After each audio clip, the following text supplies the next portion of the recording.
Assalamualaikum sahabat. Pernah nggak sih lagi asyik nonton drakor, lihat opa Nioni lagi makan BBQ sambil minum dari botol hijau kecil, terus tiba-tiba nelan ludah. Rasanya kayak apa sih? Kok kayaknya seger banget? Nah, kegalauan ini ternyata ditangkap sama pasar. Akhirnya muncul tren minuman soju halal, bir 0% sampai wine non-alkohol. Klaimnya sih aman, 0 alkohol, dan muslim friendly. Tapi pertanyaannya, apa benar ini aman secara syariat? Atau jangan-jangan ini cuma gimmick marketing yang pelan-pelan menggeser standar halal kita? Di video kali ini, kita bakal bedah tuntas. Kita nggak cuma ngomongin rasa, tapi kita bedah komposisi kimianya, kita buka fatwa MUI-nya, dan kita bahas dampaknya buat hati kita. Tonton sampai habis ya, biar nggak salah langkah. Let's check it out. Oke, sebelum kita bahas hukumnya, kita harus paham dulu faktanya. Apa sih isi cairan di dalam botol-botol viral itu? Ternyata ada dua jenis yang berbeda loh. Jenis pertama, dealcoholize, alkohol yang dibuang. Ini biasanya berlaku buat bir 0% impor. Caranya, bir dibuat seperti biasa, fermentasi, lalu alkoholnya dipisahkan pakai mesin canggih, sampai kadarnya di bawah 0,5% atau mendekati 0%. Masalahnya, seringkali masih ada sisa jejak alkohol, trace, dan najis atau tidaknya wadah bekas fermentasi itu masih jadi perdebatan para ulama.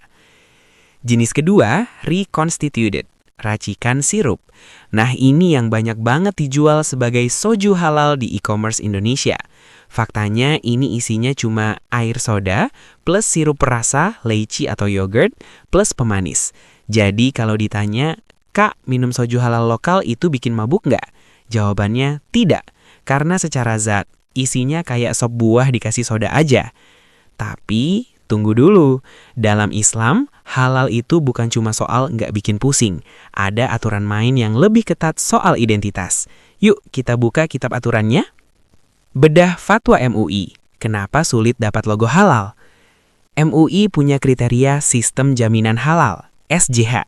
Salah satunya berbunyi, produk tidak boleh menggunakan nama dan atau simbol-simbol makanan dan minuman yang mengarah kepada kekufuran dan kebatilan.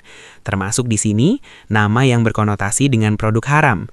Jadi, walaupun isinya 100% jus apel murni, kalau kamu kasih nama wine halal atau kemasannya plek ketiplek botol miras, produk itu tidak bisa disertifikasi halal.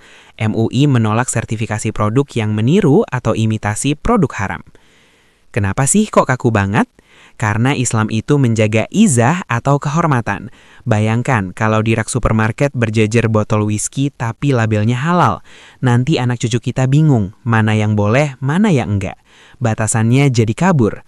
Nah, ini bagian yang paling penting buat kita sesama muslimah. Mungkin ada yang mikir, Kak, kan niat aku cuma mau gaya-gayaan aja, atau sekedar penasaran. Di sini kita masuk ke ranah psikologis dan adab. Ada konsep namanya tasyabuh, menyerupai suatu kaum. Rasulullah Shallallahu Alaihi Wasallam bersabda, siapa yang menyerupai suatu kaum, maka ia termasuk golongan mereka. Hadis riwayat Abu Daud. Gaya minum dari botol hijau, pakai gelas loki kecil, diaduk-aduk, itu semua adalah kultur minum Homer. Saat kita menormalisasi gaya ini, alam bawah sadar kita dilatih untuk merasa biasa saja dengan atribut maksiat. Ini bahaya yang namanya saddu zariyah, menutup jalan menuju keburukan. Bayangkan kalau kita terbiasa minum soju halal. Suatu hari kita ditawari soju asli. Mungkin rasa jijik atau penolakan di hati kita sudah berkurang karena kita sudah terbiasa memegang botol yang bentuknya sama. Bentuknya sama aja kok, rasanya paling beda dikit. Serem kan kalau resistensi iman kita terkikis cuma gara-gara tren? Jadi kesimpulannya gimana nih Kak? Boleh nggak minum soju halal? Jawabannya, 1. Secara zat, jika komposisinya cuma sirup dan soda, zatnya suci, tidak najis. 2. Secara hukum, membeli dan mempromosikannya masuk wilayah syubhat atau samar dan sangat tidak dianjurkan karena menyerupai produk haram. MUI pun tidak mau melabeli halal. Saran aku, hindari. Sayang uang, sayang iman. Buat muslimah yang cerdas, kita nggak perlu insecure atau FOMO. Minuman halal yang enak dan estetik itu banyak banget. Mau yang seger? Bikin virgin mojito, air soda, plus lemon, plus mint. Mau yang anget, wedang uwuh. Kemaslah di gelas yang cantik yang mencerminkan adab makan minum islami. Kita tetap bisa gaul kok tanpa harus meniru budaya yang bertentangan sama nilai kita. Islam itu lifestyle yang paling keren karena dia menjaga kita dari hal yang meragukan. Semoga bedah fakta kali ini bermanfaat ya. Kalau kalian punya pendapat lain atau pernah nyoba, yuk share pengalaman kalian di kolom komentar dengan bahasa yang santun. Terima kasih.